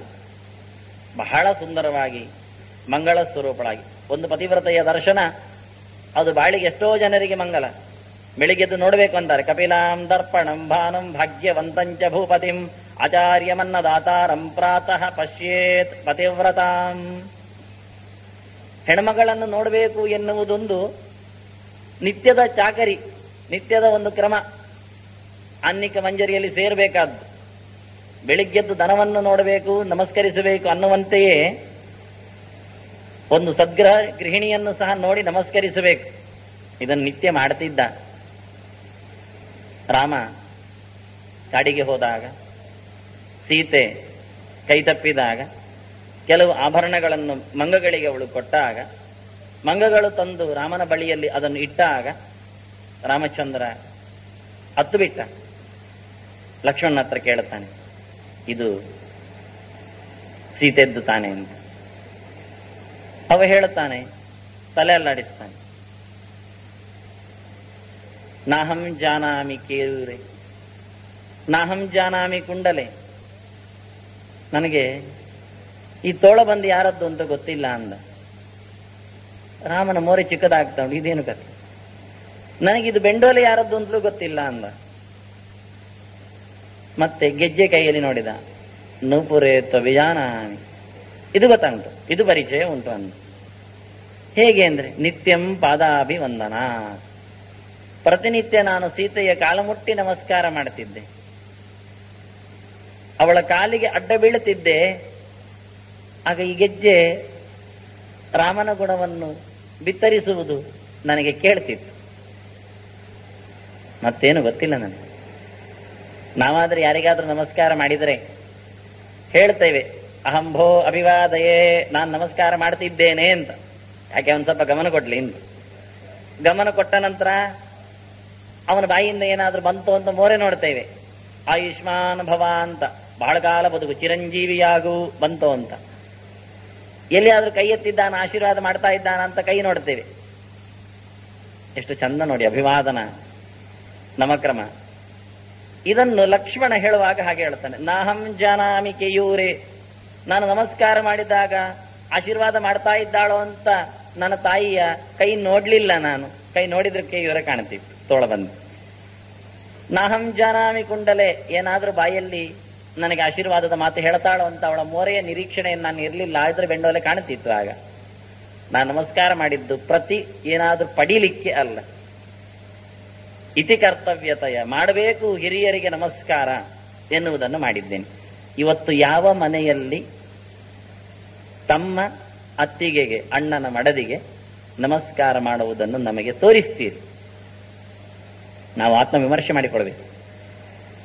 ರಾಮನ ಆದರ್ಶ, ರಾಮರಾಜ್ಯದ ಕನಸು, ಅದು ಕನಸಾಗಬಾರ್ದು, ನನಸಾಗಬೇಕು. ರಾಮರಾಜ್ಯದ ಕನಸಾಗಬೇಕಾದ್ರೆ, ನನಸಾಗಬೇಕಾದ್ರೆ ಅದು ಅಂತಹ ಬಗೆಯಲ್ಲಿ ನಮ್ಮ ಆದರ್ಶ ಬರಬೇಕು ಅಂತ ತೋರಿಸಿಕೊಟ್ಟವು. ಹಾಗೆ ಈ ಮಹಿಳೆ ಸುಮಂಗಲೈ ಇವತ್ತಾಗಿದ್ದಾಳೆ. ಸುಮಂಗಲಿ ರಿಯಂ ವಧೂಹು ಇಮಾಂ ಸಮೇತ ಪಶ್ಯತ. ಇವತ್ತವಳು ಕೂಡಿಕೊಂಡಿದ್ದಾಳೆ. ಇವತ್ತವಳಿಗೆ ಯಾರ ಆಸರೆ ಬೇಡ. ಬಳ್ಳಿಗೆ ಗಟ್ಟಿಮುಟ್ಟಾದ ಒಂದು ಮರ ಸಿಕ್ಕಿದೆ, ನದಿಗೆ ಕರಾರುವಾಕಾದ ಒಂದು ಬೆಟ್ಟ ಬಂದಿದೆ. ಹಾಗಾಗಿ ನಕ್ಷತ್ರಕ್ಕೆ ಮಿನುಗ್ಲಿಕ್ಕೆ ಪೂರ್ಣ ಚಂದ್ರ ಬಾನಗಲ ಬಂದು ನಿಂತಿದ್ದಾನೆ. ಇಮಾಂ ಸಮೇತ ಪಶ್ಯತ. ಅದರಿಂದ ನೀವು ಇವತ್ತು ಹೋಗ್ಬೋದು. ಆದ್ರೆ ಒಂದು ಕೊಟ್ಟೋಗಿ, ಸೌಭಾಗ್ಯಮಸ್ಯೈ ದತ್ವಾಯ, ಇವಳಿಗೆ ಸೌಭಾಗ್ಯವನ್ನು, ಮುತ್ತೈದೆತನವನ್ನು, ನಿತ್ಯ ಸುಮಂಗಲೆಯ ಬದುಕನ್ನು ಆಶೀರ್ವಾದ ಗೈದು ಅತಾಸ್ತಂ ವಿಪರೇತನ ಎದ್ದೋಗಿ ಅಂತ ಮುಗೀತು. ನೀವೇನು ಕೊಡಬೇಕು ಎನ್ನುವುದು ವೇದ ಹೇಳ್ತದೆ. ಮತ್ತೇನು ಕೊಡಬೇಡಿ ಇಂದ. ಮತ್ತೇನು ಕೊಡ್ಲಿಕ್ಕೆ ಬಂದದ್ದಲ್ಲ, ನೀವು ಕೊಡಬೇಕಾದ್ದು, ಅವ್ರು ಪಡಿಬೇಕಾದ್ದು. ಇವತ್ತು ಅದು ಒಂದಿಲ್ಲ, ಮತ್ತೆಲ್ಲ ಉಂಟು. ಯಾಕೆ ಅವಳು ನಮಸ್ಕಾರ ಮಾಡೋದಿಲ್ಲ, ಇವಳು ಅದನ್ನು ಕೊಡುವುದೂ ಇಲ್ಲ. ಅವರದು ಕೊಡ್ಲಿಕ್ಕೆ ಬಂದದ್ದು ಅಂತಲೂ ಗೊತ್ತಿಲ್ಲ ಅವರಿಗೆ. ಬೇರೆ ಏನೇನೋ ಕೊಟ್ಟು ಹೋಗ್ತಾರೆ, ಇದನ್ನು ಮಾತ್ರ ಕೊಟ್ಟು ಹೋಗುದು. ಇದು ಬೇಕು ಅಂತ ವೇದ ಕಳೀತದೆ. ಅಂತಹ ಹುಡುಗಿ ದಾನಕ್ಕೆ ಬಂದಾಗ ಅದು ಇನ್ನೂ ಮನೆಗೆ ಸೊತ್ತಾಗಿರುವುದು ಹೇಗೆ ಅಂದರೆ, ವಿವಾಹದ ಉದ್ದಳತೆಯನ್ನು ಸ್ವಲ್ಪ ನೋಡ್ಬೇಕು ನಾವು. 8 ಬಗೆಯ ಮದುವೆಯನ್ನು ಹೇಳ್ತಾರೆ. ಬ್ರಾಹ್ಮೋ ದೈವ ತಥೈವಾರ್ಷಃ, ಪ್ರಾಜಾಪತ್ಯ ತಥಾಸುರ ಗಾಂಧರ್ವ ರಾಕ್ಷಸಶ್ಚೈವ ಪೈಶಾಚಸ್ತಾಸ್ತಮಸ್ಮೃತಃ ಅಂತ ಬ್ರಾಹ್ಮ ವಿವಾಹ ಅಂತ ಒಂದುಂಟು. ಅದರಲ್ಲಿ ಹುಡುಗನನ್ನು ಕರೆದು ಹುಡುಗಿಯನ್ನು ಕೊಡುವುದು. ಹುಡುಗನ ಗುಣಗಾನ ಕೇಳಿ ಅವನ ಬಗೆಗೆ ಮನಸೋತು ಇದು ನಿನಗೆ ನನ್ನ ಹುಡುಗಿ ಅಂತ ಕೊಟ್ಟೇ ಬಿಡುವುದು. ಅವನಾಗಿ ಕೇಳಿದ್ದಲ್ಲ, ಹುಡುಕಿದ್ದಲ್ಲ, ಇವನಾಗಿ ಕೊಡುವುದು. ಅಂದ್ರೆ ಏನಾಯ್ತು? ಕೊಡುವುದೇ. ಇದನ್ನ ಮಮ. ಇನ್ನೊಂದು ದೈವ ಅಂತ, ದೈವ ವಿವಾಹ. ಒಬ್ಬ ಯಜ್ಞ ಮಾಡಿದ್ದಾನೆ ಮನೆಗೆ ಒಂದು, ಒಳ್ಳೆಯ ಗುಣವಂತ, ಮಗಳನ್ನೇ ಅವನಿಗೆ ದಕ್ಷಿಣೆಯಾಗಿ ಕೊಡುವುದು. ಇದನ್ನ ಮಮ. ಇನ್ನೊಂದುಂಟು ಆರ್ಷ ವಿವಾಹ. ಒಂದೋ ಎರಡೋ ದನವನ್ನು ಕೊಡುವುದು. ನಿಮ್ಮ ಹುಡುಗಿಯನ್ನು ಕೊಡಿಂದ ತಗೊಂಡು ಹೋಗುದು. ಬಾರ್ಟರ್ ಎಕ್ಸ್ಚೇಂಜಿನ ಟೈಮ್ ಅದೊಂದು ನಿಯಮ. ಯೋಗ್ಯ ಹುಡುಗನೇ, ಅವನಿಗೆ ಹುಡುಗಿಯನ್ನು ಕೊಡ್ತಿದ್ರು. ಪ್ರಾಜಾಪತ್ಯ ಅದೀಗ ನಡೆಯುವಂಥದ್ದು. ಹುಡುಗಿ ನೋಡುವುದು, ಬರುವುದು, ಓಡುವುದು, ನಿಲ್ಲುವುದು, ಅಯ್ಯ ಗೌಜೇ ಗೌಜಿ. ಅದು ಇವತ್ತಿನದ್ದು 4ನೇದು. ಇನ್ನೊಂದುಂಟು ಆಸುರ. ನಿಮ್ಮ ಹುಡುಗಿ ಎಷ್ಟು ರೇಟು ಕೊಡಿ, ತಗೊಂಡೋಗ್ತೇನೆ. ಇದರಲ್ಲಿ ಇದನ್ನ ಮಮ ಉಂಟು. ಯಾಕೆ? ದುಡ್ಡು ಕೊಟ್ಟಾಯಿತು, ಇನ್ನೆಂಥದ್ದು. ಅಂದ್ರೆ ಬಹಳ ಬಗೆಯ ಮದುವೆಗಳಲ್ಲಿ ಇದನ್ನ ಮಮ ಬರಬೇಕು. ಒಂದೆರಡರಲ್ಲಿ ಬರುವುದಿಲ್ಲ, ಒಂದರಲ್ಲೇ ಬರುವುದಿಲ್ಲ, ಪ್ರಾಜಾಪತ್ಯದಲ್ಲಿ ಮಾತ್ರ. ಇನ್ನೊಂದು ಗಾಂಧರ್ವ. ಗಾಂಧರ್ವ ಅಂದ್ರೆ ಇವತ್ತು ಹೆಚ್ಚು ನಡೆಯುವಂಥದ್ದು. ಲವ್ ಮ್ಯಾರೇಜ್ ಅಂತಾರಲ್ಲ, ರಿಜಿಸ್ಟರ್ಡ್ ಮದುವೆ, ಲೈಕ್ ಹಿಂಗ್. ಇದನ್ನು ವ್ಯಾಸರು ಹೇಳುತ್ತಾರೆ, ದಾಂಪತ್ಯೇಭಿರುಚಿರಿ ಹೇತು. ಕಲಿಯುಗದ ಮಹಿಮೆಯಲ್ಲಿ ಇದನ್ನು ಸೇರಿಸ್ತಾರೆ. ಮುಂದೆ ಏನಾಗುತ್ತೆ ಗೊತ್ತೋ? ಕಲಿಕಾಲದ ಮಹಿಮೆ. ಮದುವೆ ಅಂದ್ರೆ ಲೈಕಿಂಗ್, ಬೇಡ ಅಂದ್ರೆ ಮುಗಿಯಿತು. ದಾಂಪತ್ಯ ಅಭಿರುಚಿ ಹೇತು, ಇಷ್ಟೇ. ಅದನ್ನು ಹೇಳ್ತಾರೆ ಗಾಂಧರ್ವ ವಿವಾಹ. ಗಾಂಧರ್ವ ವಿವಾಹದಲ್ಲಿ ಹುಡುಗಿಗೆ ಅವನೇ ಬೇಕು, ಹುಡುಗನಿಗೆ ಅವಳೇ ಬೇಕು. ಇಲ್ಲಿ ಇದನ್ನ ಮಮ. ಇನ್ನೊಂದುಂಟು ಗಾಂಧರ್ವ ಆಸುರಶ್ಚೈವ. ಆಸುರ ಆಯಿತು. ರಾಕ್ಷಸಶ್ಚೈವ. ರಾಕ್ಷಸ ವಿವಾಹ ಅಂದ್ರೆ ಕಿಡ್ನ್ಯಾಪ್, ಕೇಳ್ಕೊಂಡೋಗು, ಬಲಾತ್ಕಾರ. ಇದರಲ್ಲಿ ಇದನ್ನ ಮಮ. ಮತ್ತೆ ತರ್ತಾನ ಅವನು, ಆಗುವುದಿಲ್ಲ. ಇನ್ನು ಕಡೆಯದ್ದೊಂದು ಪೈಶಾಚ ವಿವಾಹ ಅಂತ. ಅದು ಅತ್ಯಂತ ನೀಚ ಅಂತಾರೆ. ಹುಡುಗಿ ಮಲಗಿದ್ದಾಗ, ಮತ್ತಿನಲ್ಲಿದ್ದಾಗ, ಎಚ್ಚರ ತಪ್ಪಿದಾಗ, ಹುಚ್ಚಿಯಾಗಿದ್ದಾಗ, ಇಂಥ ವಿಷಮ ಪರಿಸ್ಥಿತಿಯಲ್ಲಿದ್ದಾಗ ಹುಡುಗಿಯನ್ನು ಎತ್ಕೊಂಡು ಹೋಗುದು. ಇದು ಎಂತ ವಿಚಿತ್ರ. ಇಂಥ ವಿಲನ್ಗಳು ಇರ್ತಾರೆ, ಅವನಂತವನೇ ಆಗ್ಬೇಕು. ಅಂದ್ರೆ ಬಲಾತ್ಕಾರ ಮಾಡಿ ಆದ್ರೂ ಎತ್ಕೊಂಡು ಹೋದ್ರೆ ಪರವಾಗಿಲ್ಲ, ಯಾಕೆ ಗಂಡೆದೆ ಉಂಟು ಅಂತ ಗೊತ್ತಾಗತ್ತೆ. ಈ ಹುಡುಗಿ ವಿಷಮ ಸ್ಥಿತಿಯಲ್ಲಿದ್ದಾಗ ಲಪಟಾಯಿಸುವುದುಂಟಲ್ಲ, ಇದು ಪೈಶಾಚ ವಿವಾಹ ಅಂತ ಕರೆದ್ರೆ ಇದು ಅತ್ಯಂತ ಹಾಳು ಅಂದು. ಹೀಗೆ 8 ವಿವಾಹವನ್ನು ಕೊಟ್ಟಿದ್ದಾರೆ. ಅದರಲ್ಲಿ ಮೊದಲನೇದ್ದು ಮಾತ್ರ 4 ಯೋಗ್ಯ. ಯಾಕೆ ಅಂದ್ರೆ ಅದು ಯೋಗ್ಯ ಪ್ರಜೆಯನ್ನು ಉಂಟು ಮಾಡುತ್ತದೆ. ಮುಂದಿನ 4 ಅಯೋಗ್ಯ. ಆದ್ರಿಂದ ಅದು ಅಯೋಗ್ಯ ಪ್ರಜೆಯನ್ನೇ ಹುಟ್ಟಿಸ್ತದೆ ಅಂದ್ರು ಶಾಸ್ತ್ರಗಾರರು. ಅದನ್ನ ಗಾಂಧರ್ವ ವಿವಾಹ ಕ್ಷತ್ರಿಯರಿಗೆ ಯೋಗ್ಯ, ಪ್ರಶ್ನೆ ಅಲ್ಲ. ಗಾಂಧರ್ವ ಜೊತೆಯಲ್ಲಿ ರಾಕ್ಷಸ, ಪೈಶಾಚ, ಆಸುರ, ದುಡ್ಡು ಕೊಟ್ಟು ತಗೊಳ್ಳುವಂಥದ್ದು. ಇದು 4 ವಿವಾಹವನ್ನು ಸಹ ಶಾಸ್ತ್ರಗಾರರು ಬ್ಯಾನ್ ಮಾಡಿದ್ದಾರೆ. ಯೋಗ್ಯರಿಗೆ ಹೇಳಲಿಲ್ಲ. ವಿವಾಹ ಅಂದ್ರೆ ಎಂತದ್ದು? ಮತ್ತೆ ವಿವಾಹ ಅಂತ. ವಾಹ ಅಂದ್ರೆ ವಾಹನ, ವಿ ಅಂದ್ರೆ ಒಳ್ಳೆದು ಅಂತ. ವಿಶಿಷ್ಟ ವಾಹನ. ಒಂದು ಹುಡುಗಿಗೆ ಚಂದದ ವಾಹನ ಸಿಕ್ಕಿದು ಅಂತ ಅರ್ಥ. ನಾಳೆ ಹೊತ್ತುಕೊಂಡು ಹೋಗಲಿಕ್ಕೆ ವಾಹನ, ವಾಹಕ, ಹೊತ್ತುಕೊಳ್ಳುವವ, ಧಾರಕ ಎಲ್ಲ ಅರ್ಥ. ವಿವಾಹ ಅಂದ್ರೆ ಒಂದು ಚಂದದ ಹುಡುಗಿಗೆ ಚಂದದ ಬಾಳವೆಯನ್ನು ಕೊಡುವ ಒಂದು ಕಲ್ಯಾಣ ಮಂಟಪ, ಒಂದು ಮನೆ, ಯೋಗ್ಯ ಹುಡುಗ. ಇಷ್ಟೆಲ್ಲ ಅರ್ಥ ವಿವಾಹದಲ್ಲಿ ತೋರಿಸಿದ್ದಾರೆ. ಅದು ಕಡೆಗೆ ಅಲ್ಲಿಯ ಪ್ರಧಾನ ವಸ್ತುವಿಗೆ ಫೋಕಸ್ ಮಾಡಿ ಪಾಣಿಗ್ರಹಣ ಅಂತ ಮಾಡಿದ್ರು. ಕೈ ಪತ್ತಾವನಿ ಅಂತ, ಕಡೆಗೆ ಕೈ ಕೊಡುವುದು ಅಂತ ಹೇಳ್ತಾರೆ. ಯಾರಿಗೆ ಯಾರು ಕೊಡ್ತಾರೋ ಕಡೆಗೆ ಅಂತೂ ಇಷ್ಟೆಲ್ಲ ಅಲ್ಲಿ ಅವಾಂತರಗಳು ವಿವಾಹದಲ್ಲಿ ನುಸುಳಿಕೊಂಡಿದೆ. ವೈವಾಹಿಕವಾದ ಒಂದು ಸಂಸ್ಕಾರದ ಬಗ್ಗೆ ಸ್ಥೂಲವಾದ ಪರಿಚಯ ಕೊಟ್ಟಿದ್ದೇನೆ. ನಮ್ಮೆಲ್ಲ ಸಂಸ್ಕಾರಗಳು ಇವತ್ತು ಅದು ಔಟ್ಡೇಟೆಡ್ ಅಂತ ಕಾಣುತ್ತದೆ ಕೆಲವೊಮ್ಮೆ. ಯಾಕೆಂದ್ರೆ ಇವತ್ತು ಯಾರು ಹಾಗೆ ಮಾಡುವುದಿಲ್ಲ. ಶ್ರುತಿ ಸ್ಮೃತಿ ಹರೇ ರಾಜ್ಞೆ ಅಂತ ಇವತ್ತು ಇರತಕ್ಕಂತಹ ಸನಾತನ ಶಾಸ್ತ್ರ ಪ್ರಪಂಚ ಪೂರ್ತಿ ನಮಗೆ ಜೀವನದ ಕ್ರಮವನ್ನು ಹೇಳಲಿಕ್ಕೆ ಬಂದದ್ದು. ತೆಗೆದುಹಾಕುವಂತೆ ಇಲ್ಲ. ಅಲ್ಲಿ ಯಾವುದು ಸಮ ಹೇಳುವುದಿಲ್ಲ ಅಂತ ಯಾರೂ ಸಮ ಹೇಳಲಿಕ್ಕಿಲ್ಲ. ಅದರ ಬಗ್ಗೆ ವಿಷಮವಾದ ವಾಕ್ಯ ಬರಲಿಕ್ಕಿಲ್ಲ. ಅಲ್ಲಿ ಹೇಳಿದ್ದನ್ನು ಮಾಡುವಂಥದ್ದು. ಮನುಷ್ಯನಿಗೆ ಆಗದ್ದನ್ನದು ಹೇಳಿದ್ದೂ ಇಲ್ಲ. ಅದು ಮನುಷ್ಯರ ದೃಷ್ಟಿಯಲ್ಲೇ ಇಟ್ಟುಕೊಂಡು ಮಾಡಿದ್ದು. ಒಂದು ಬಾಯಾರಿಕೆ ಆದಾಗ ನೀರು ಕೊಟ್ಟರೆ ಒಂದು ಲೋಟ ಕುಡಿತಾರೆ, ಇನ್ನೊಂದು ಬಹಳ ಕಷ್ಟಪಟ್ಟು ಕುಡಿತಾರೆ, ಮತ್ತೊಂದು ಸಾಕು ಅಂತಾರೆ. ಬಾಯಾರಿಕೆ ಹೋಯಿತು, ಅದು ಹೋಗ್ಲಿಲ್ಲ, ಆಯಾಸ ಆಗಿದೆ. ಅದೇ ಆ ನೀರಿಗೆ ಒಂದಿಷ್ಟು ಸಕ್ಕರೆ ಹಾಕಿ, ನಿಂಬೆಹಣ್ಣು ಹಾಕಿ, ಏಲಕ್ಕಿ ಹುಡಿ ಮಾಡಿ ಹಾಕಿ ಕೊಟ್ಟಾಗ, ಐಸ್ ತುಂಡು ಹಾಕಿ ಕೊಟ್ರೆ ಇನ್ನೊಂಚೂರು ಕೊಡಿ ಅಂತಾರೆ, ಮತ್ತೊಮ್ಮೆ ಕೊಡಿ ಅಂತಾರೆ, ಇನ್ನೂ ಕುಡಿತಾರೆ. ಏನಾಯ್ತು? ನೀರೇ ಕುಡಿದದ್ದೇ, ಅದಕ್ಕೆ ಸಂಸ್ಕಾರ ಆಯ್ತು, ಪಾನಕ ಆಯ್ತು. ಇಷ್ಟೇ. ಮನುಷ್ಯನೇ, ಅವನು ಬೇಕು, ಸ್ವಲ್ಪ ಬೇಕು. ಅವನಿಗೆ ಸಂಸ್ಕಾರ ಆದರೆ ಅವನು ಎಲ್ಲರಿಗೂ ಬೇಕು, ಯಾವಾಗಲೂ ಬೇಕು. ಯಾರಿಗೆ ಬೇಕು? ಅವನಿಗೆ ಬೇಕು ಮೊದಲು, ಮತ್ತೆ ಉಳಿದವರಿಗೆ. ಹಾಗಾಗಿ ಸಂಸ್ಕೃತವಾದ ವ್ಯಕ್ತಿ, ಸಂಸ್ಕಾರಗೊಂಡ ವ್ಯಕ್ತಿ